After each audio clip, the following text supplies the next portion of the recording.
அண்மை செய்தி மதுரை மீனாட்சியம்மன் கோவிலுக்கு சொந்தமான நிலத்தை மோசடி செய்த சம்பவத்தில் மேலும் ஒருவர் கைது செய்யப்பட்டுள்ளார்.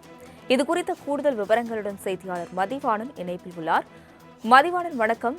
மதுரை கோவில் நில மோசடி தொடர்பாக தற்பொழுது மேலும் ஒருவர் கைது என்று தெரிவிக்கப்பட்டுள்ளது. கூடுதல் விவரங்கள்.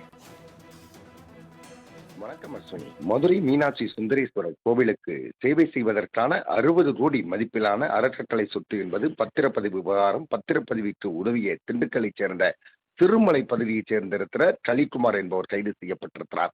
மதுரை மாநகர் கோரிப்பாளையம் தக்கிம் அஜ்மல் கான் சாலையில் அசோதா விலால் பங்களா மற்றும் அதனுடன் இணைந்த தோட்டம் மீனாட்சி சுந்தரேஸ்வரர் கோவில் மற்றும் அழகர் கோவிலுக்கு சேவை செய்வதற்காக கடந்த 1930ஆம் ஆண்டு உருவாக்கப்பட்ட அறக்கட்டளைக்கு சொந்தமான சொத்துக்கள் கடந்த 2021ஆம் ஆண்டு தனிநபர்களுக்கு பத்திரப்பதிவு செய்யப்பட்ட வழக்கில் கடம்பற்குடியைச் சேர்ந்த ராஜ்குமார், உசிலம்பட்டியைச் சேர்ந்த இளையராஜா, துணை ஆட்சியர் அன்பழகன் ஆகிய 3 பேரை மதுரை மத்திய குற்றப்பிரிவு காவல்துறையினர் கைது செய்த நிலையில் 4வது நபராக பத்திரப்பதிவுக்கு திண்டுக்கல் மாவட்டம் திருமலை தென் கிராமத்தைச் சேர்ந்த கவிக்குமார் என்பவரை கைது செய்து விசாரணை நடத்தி பின்னர் சிறையில் அடைத்திருக்கின்றனர்.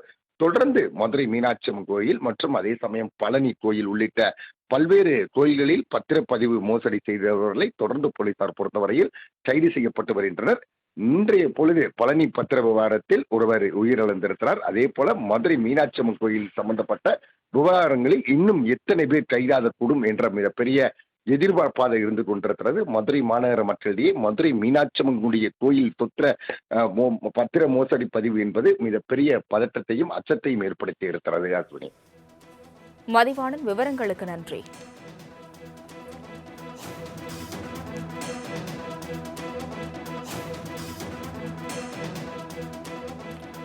மதுரையில் கோவில் நில மோசடி தொடர்பாக மேலும் ஒருவர் கைது செய்யப்பட்டுள்ளதை அண்மை செய்தியாக பார்த்து வருகிறோம்.